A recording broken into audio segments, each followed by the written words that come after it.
Maimer Basi Lagani. Okay. It's a Jewish custom. The Rebbe used those words since the passing of the previous Rebbe to study one chapter of the 20-chapter discourse that the previous Rebbe distributed to be learned on the 10th of Shvat, which ended up being the day of his passing.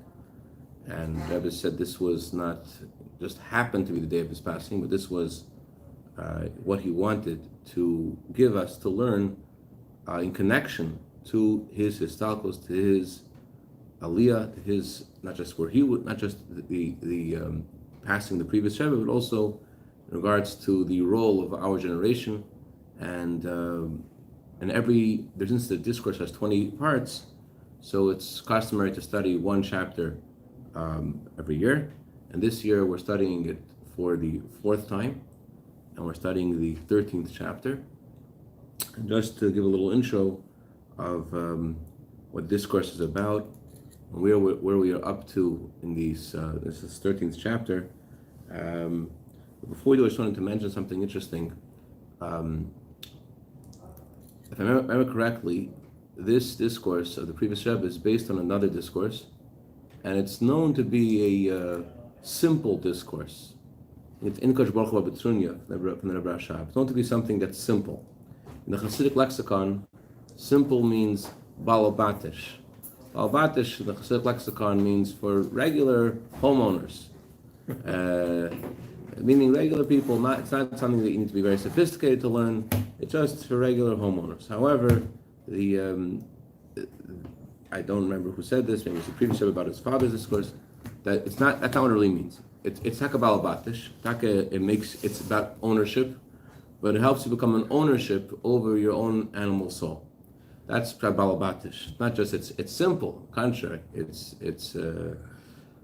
very profound and personal to us to get in control. In fact, the Rebbe wants to use the expression that this is a tried and tested. That you study this and it helps. Whatever's going on, you study this and it helps. So let's study it. The mimer is based on the words, "I have come into my garden, my sister, my bride." What is that referring to on the surface? That's Hashem is saying those words about him coming to this world. He calls this world his garden. And as I've emphasized, that this world is a beautiful place that Hashem has created to be his garden. And when he created the world originally, he was manifest, he was revealed in this world. And then after the sin of the tree of knowledge and the subsequent 6 generations of more mistakes, God's presence became more and more hidden, and that's why the Medrash uses... 6 generations? After Adam and Eve, there were 6 more. Total of 7 generations of sin. And that caused God's presence to become more and more hidden, and that's why the Medrash uses the expression, God's presence ascended to the 7th heaven. And then there were 7 tzaddikim, beginning from Avraham Avinu.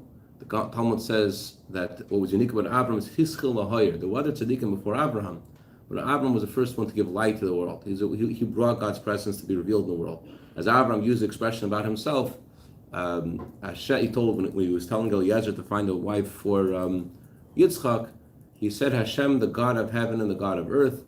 And he said he used to be just the God of heaven, but I have made him the God of earth because I've publicized his name in the world. So Avram caused God's presence figuratively to descend from the 7th heaven to the 6th heaven. I once asked Rabbi Khan, shalom, what exactly are these levels of these 7 heavens? Are they spiritual levels? And apparently it was never discussed in chassidus what those 7 levels are. Meaning the Shekhinah ascended to this level and to that level. It doesn't say what level that those levels are, but suffice it to say that God's presence became more and more hidden, and from Avraham Avinu, God's presence became more and more revealed until Moshe Levin. Moshe Levin is the 7th from Abraham, and he caused God's presence to be manifest in the world. How did Moshe Levin do this? And that's what Bais Bezalel means. I've come back to my garden. I've returned through being revealed again in the world as it was when I made the world. When was God revealed in the world? So God was revealed in the world when God gave us the Torah. God gave us the Torah, the Talmud says, no birds chirped, no angels sang. There was a revelation of God from all directions. And we felt and we heard the God saying, I am Lord your God. And the whole world experienced that. And as chassidus emphasizes, there was no echo. There was a pure, clear revelation that was a taste of how things will be when Mashiach will come. And then it was just temporary. Then it was just because God revealed himself, the world wasn't able to retain that revelation. However, God did instruct the Jewish people after this. Well, there's a discussion exactly when God's instruction came before the giving of the Torah, but after the giving of the Torah, then God commanded us to build a tabernacle, and we built a tabernacle, and we made a home for Hashem. What is the part of the plan when Hashem gives you a light that you can't handle? Then the Shekhinah light has to go away. Or break something. Good, very good. So it's all part of Hashem, so it's not right. It wasn't the world couldn't handle it. The world wasn't meant to handle it, right. And there was something that was accomplished by that revelation. What was accomplished? It says that before the giving of the Torah, there was a divide between the heavens and the earth, and the heavens are the heavens of God, and the earth is the earth of man, as it says in the pasuk, and he couldn't bring the spiritual into the physical. The giving of the Torah, Hashem annulled this decree, and when he annulled this decree, Hashem said, "I'll make the first move, and I will descend from heaven to earth. I will reveal myself in the world." Parenthetically, the Rebbe once told someone who superhumanly made peace in a situation where it wasn't his fault, and the Rebbe said that you have to learn from God, that God made the first move. You would think that if Adam was the one whose fault it was that he was banished from that God's presence was hidden, so man should be the one to make the first move to bring God's presence back. Yeah. But nevertheless, no, God made the first move, and he descended on Mount Sinai. So Chassidus said, so that's just a side note. The Rebbe says that the revelation of Mount Sinai affected the world. You can't say that the world after the sin of the tree of the golden calf reverted to the same place it was before the giving of the Torah, because then, as you said, there's no point. Rather, the revelation of Mount Sinai permeated all of existence. That's why there was no echo, because the revelation permeated everything in the world, and enabled the world, purified the world to be able for us to do a mitzvah. After the giving of the Torah, it's now possible to do a mitzvah and to bring spirituality and to become part of the physical world, bring godliness to become part of the physical world. So that revelation enabled this to be possible. And that's what God means when he says, I've come to my garden. First of all, the revelation of Mount Sinai itself, and more in the revelation subsequent to this in the tabernacle, in a more of a permanent way in the tabernacle. And in a more permanent way in the first temple. And then there was something that was achieved, as we learned, by the second temple. And ultimately, the true meaning, the full expression of I've come to my garden will only be realized when Mashiach comes in the third Beis HaMikdash in the third temple. Yes, maybe in the second floor over there, the second floor in the blue ones, maybe there's a Tafshin Yud over there.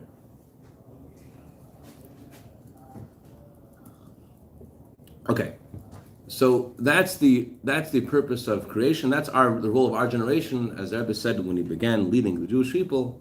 That he gave a discourse. The first discourse was about how our generation is a seventh from the Alter Rebbe, and we are going to achieve the full expression of Bas Lagani, of Hashem being revealed in this world forever with coming Mashiach. So that's the goal. How is this goal achieved? The way this goal is achieved, just like in the tabernacle. The tabernacle was built from wood, and the wooden structure, the wooden boards that were used are called krashim, and that word keresh is made up of another word, or that same word, rearranging the letters. Keresh spells the word sheker, lie. So the world, as Chassidim use the expression, Welt like, the world lies. The world says, I am. And what is the world really?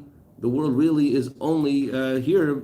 The true reality of the world is this divine energy that makes it exist. That's what the world really is. So because the world does conceal its its true identity. So our role is to transform the lie of the world and to reveal God's presence in it, to transform the lie of the world and to make it instead, to connect it. The word, same word for board, also has the same letters as the word Cashapp, which means connection, to connect the world to godliness and to make it into a keresh, to make it into a holy place for Hashem. That's the role of why we are here. And just like the world has this in ourselves, we know we have an attraction to do the wrong thing below logic and reason. The way to counter this is to serve Hashem with shtus kedusha, which with a attraction to Hashem beyond logic and reason. And that is the role of the tzivos Hashem, of the army of Hashem. The Jewish people are called the army of Hashem. The word army has two other meanings. The first meaning is army, that we have to serve Hashem with obedience. And number two, just a letter that Rebbe actually last week, a very interesting letter, Rebbe says that the way to reach out to young people is with these words, that come and join the army of Hashem. And although you think for young people you have to like dumb things down and make things easier, but they're looking for something. They're looking for something that's beyond themselves. And by telling them, come join the army of Hashem, Rebbe says this really has an effect on all different kinds of young people. That letter itself has to be studied. But going back to the subject, so the word army also, tzva, also means time, because the time that Hashem gives each person to do their mission in this world. The word army also comes from the word tzivyain, which means beauty, colorful beauty. And that is the reason why before we begin to pray, we say the words, I accept upon myself the mitzvah, love your fellow like yourself, that it's not sufficient for each of us just to do our own thing. We have to connect with each other. And the home for Hashem is created by every person doing their thing. So that's the role, that's the goal, and that's who does it. Then the Rebbe says that just like in a war, in this war of conquering the world, making this world a home for Hashem, in this war we have the king. Just like in a physical war, a king gives up all of his treasures in order to win a war. Not only that, the king throws his life on the side, puts himself in danger, in order for the war to be won. So too, the Eibishter gives us his treasures that were never revealed before, and he gives them to us in order that we should be victorious in this war. He gives us the oitzeres, the treasures in ourselves, and the divine treasures, the revelations of godliness, in order that we should be victorious in this war. And he gives his treasures not just to the pekidei achayil, not just to the generals. He gives them to the generals, but in order for the generals to distribute them to the simple soldiers. These are given to each of us in order for we to do this mission. So in order to explain what those treasures are, the Rebbe begins by quoting a Zohar which says the following: Orein sof l'mayla mayla adin ketz l'mata mata adin tachas. The infinite light of Hashem is high without any limit, without any end, and it is low, and it goes lower and lower also without any end, without any limit. So the Rebbe first explains what being low is, in order to explain what being high is. Being high means how Hashem's... The term is contradictory. No limits, high and low. Yeah, what does it mean? There's a lot of information here. I listened to a shir from Rabbi Asher Farkash, and I hope whatever I say that's right is from him. Anyway, so in order to... The treasure is referring to how Hashem is infinite and high without any limit. Being high means that there are hidden things, hidden revelations of godliness that are beyond not just this world, beyond the higher worlds, beyond the world of Atzilus. And those hidden revelations Hashem gives us to win this war. I think in one discourse the Rebbe spoke about the idea of essence, even beyond the infinite light of Hashem. Regardless, in order to explain the greatness of Hashem's infinity, how Hashem's greatness, how he ascends, or his light is hidden and higher than imagination, than description, than limitation, he first explains the meaning of Hashem's light descending without any end. But before we get to that, as you said, there's three different terms over here. First it says Ein Sof, the infinite light of Hashem. Then it says higher without any end, and it says lower without any end. Let's the first translate the words Ein Sof. Ein Sof, the previous Rebbe in the previous chapters explains what Ein Sof means. The light of the Ein Sof. On the surface, the way before chassidus, where Ein Sof means the light of Hashem. Hashem is the one who is called Ein Sof. He is the one who is infinite. He is known. Ein Sof means no end, and this is his light, Ein Sof. But chassidus explains it's not just that his light comes from Ein Sof, not just his light comes from someone who is infinite, but rather the light itself is infinite. Ein Sof, the light itself, the revelation of godliness, even though it's only revelation, it's only a tiny ray of godliness. Yet this light is also Ein Sof. And in 3 chapters in the Maimer, the 12th, 13th, 14th chapter, the previous Rebbe explains different aspects of what that means. Of the being low without any limit. He explains 3 aspects of what being low without any limit means. First of all, he explains what the word Or means. Again, that the light itself is infinite. And then he goes into explaining how it's not only that Hashem's light is infinite, but also the what comes from this light, what emerges from this light, is also infinite. And the previous chapter 12, he talks about the creation of that which is higher than Atzilus. He says that before there was a tzimtzum, the infinite light of Hashem has coming from it an infinite amount of spheres, not just infinite amount of ways of expression, spheres, and not just infinite, but each of these expressions are infinite. And even the way the light of Hashem descends lower in the world of Atzilus, that light is still having infinite expression because Atzilus isn't really limited. And then he continues and says, and Atzilus itself produces the worlds beneath it, the Malchus of Atzilus, the lowest sphere of Atzilus, also produces a multitude of creations. Even the worlds beneath Atzilus, it also creates an infinite multitude of creatures. So that already contradictory term. Oilom Atzilus defines limitation. Something below it again defines limitation. And second, there's no limitation. So the creation that comes from it has no limits, even though it has a definition, doesn't mean it doesn't has a limit. For example, chesed of Atzilus. Chesed is termed as chesed. It's chesed, not gvura, and yet chesed is infinite. There's infinite amount of chesed. Although it has a definition, so it's still able to be infinite chesed. And so too. I'm saying the word when you say oilam at itself, oilam Atzilus defines limitation. So in Tak in chesed could be unlimited. Defining world. So in the Tzemach Tzedek explains in the readings in the Maimer about how the world of Atzilus isn't really a limit in itself. In its own place, it's infinite. In its own place, it's infinite. And I know your question: if its own place is infinite, that still means it's limited. That was something. To us, it's where we are. It's limited. Itself, it's not. To us, it is. Yeah, absolutely. Right. So that's what Tzemach Tzedek says, and that's in the previous discourse, the previous chapter 12. In chapter 13, there's a way you would read it. 13.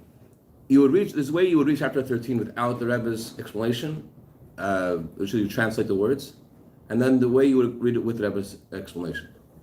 The translation of the words in chapter 13 is the Rebbe is going into in great detail the kinds of creations in this world. We're talking about how Hashem's infinite descent in his creating in not just the world of Atzilus, the way he creates the worlds beneath Atzilus, and he creates Klippa, the way he creates unholy things, and in Klippa itself, the way he creates even the lowest forms of Klippa, like the Klippa of Pare, who totally denies the godly energy that's vivifying him and animating everything that's going on in Egypt, as the Torah says that it was Yaakov's blessing that made the Nile rise before the Pharaoh, and yet the Pharaoh says, I made the river and I made myself.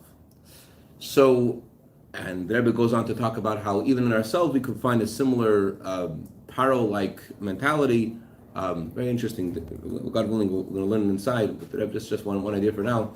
The Rebbe says a person may mention God's name in every step of his business and say, "God help me," and this is from Hashem. And yet, when things are going good, he's smiling. Look how smart I am. When things are going bad, he's like, "Oh, hey, this is terrible." Look, it's not just that he's missing something. It's just like he defines himself differently.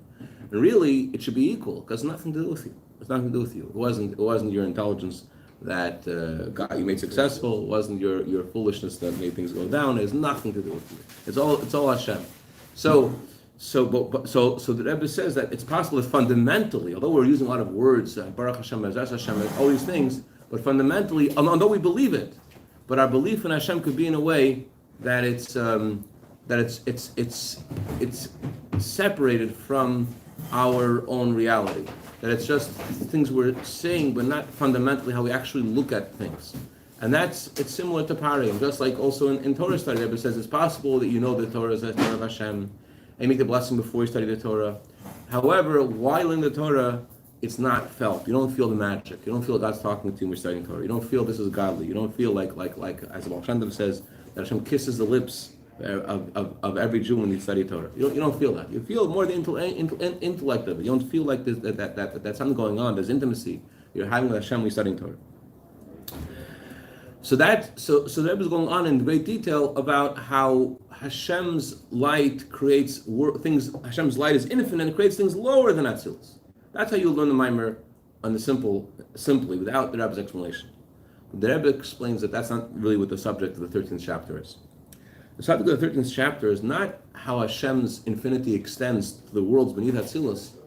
Rather, the subject of the 13th chapter is about the light of Hashem itself.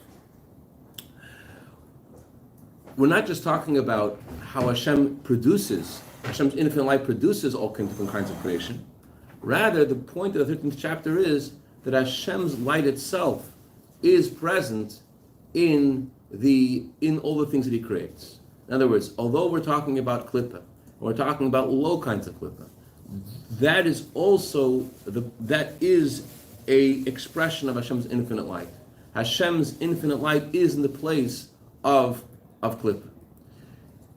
It's not that He created it and He is not there, chas shalom, but rather Erin sof lamata mata adin tachas, Hashem's infinite light descends lower and lower without any limit, means that even in the place of parei, even in the place of klippa, His light His light extends there. Not just it produces something, not just it creates something, but His light itself is there. And ever since this is very relevant to the idea of tshuva. In other words, why is it that as in the Torah, the Mashiach comes, lo yidach mena nidach. No Jew will be pushed aside from Hashem. Every Jew will return to Hashem. The reason that's possible is because Hashem's infinite light is reachable wherever we are, because Hashem's light is present wherever we are. In the next chapter of the discourse, the Rebbe discusses how Hashem's light is unchanged, that His light is defected. He still remains infinite even in the place of the cliff. But the point of this chapter is that it is an expression of His infinite light. It's not, when we talk about the creation of Atzilus and the worlds beneath Atzilus and the lowest forms of Klippa, and even ourselves, our own complex, subtle forms of paro-like paradigms, the Hashem's infinite light is present there. And therefore, we're in touch always with infinity. We're in touch with Hashem, even in our. The previous Rebbe once said that you have all these Yiddish poets and writers who wrote absolute blasphemous heresy about the Torah, and in a very funny, humorous way, poking fun at it in all kinds of ways. And they quote words of Gemara and words of Chumash left and right in their humor, in their blasphemous humor. So the previous Rebbe said that even when a Jew quotes words of Torah, and he quotes words of Torah to make fun of the words of Torah, his soul still enjoys the words of Torah. His soul wants to say the words of Torah. Yeah. I know it's important to say names, but it's famous. It's not Shalom Aleichem. Whoever that name really is, Shalom Aleichem, the famous Yiddish writer. He wants to say the words of the Torah while he's ridiculing the words of the Torah. His neshama wants the words of the Torah themselves. It's not just a nostalgic thing that like I like Jewish things. It's the soul's calling out there. In a similar way, the creation of Klippa, the creation of Pare, is also an expression of the infinite light of Hashem. It's not just Hashem produces it, but Hashem's light is mispashet. Hashem's light reaches there. It's spread out over there. It touches there. And therefore, since Hashem's light is in every realm of reality, lamata mata adin tachlis, lower and lower, without any limit, pervasive of all reality. Therefore, it's always possible to do tshuva because we're always in the presence, and our reality really is. What is our reality? Our reality is the infinite light of Hashem. It's just that in Klippa, its reality is that it's not what it seems. It is the real. It's an expression of Hashem's infinity. That He's able to create something that is against Himself. That's an expression of God's infinite light. It never doesn't quote in this discourse, but the Gemara says that when the Bais Hamikdash was being ransacked and defiled, they wanted to take out of the Shemona Esrei one of the words. We say in Shemona Esrei, Hagodel Hagiba V'Andeira. He is great, He is mighty, He is awesome. So they thought He's not so awesome. Take out the word awesome.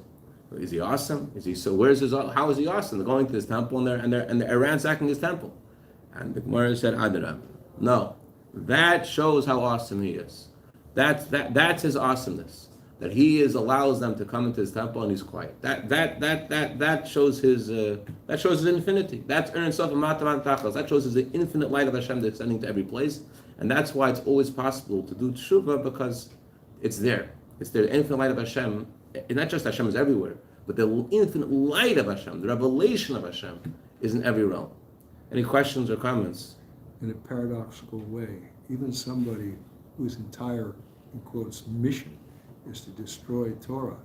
Without Torah, there'd be nothing. That's destroyed. There'd be nothing about him. You couldn't even characterize him. Right. Good point. All right.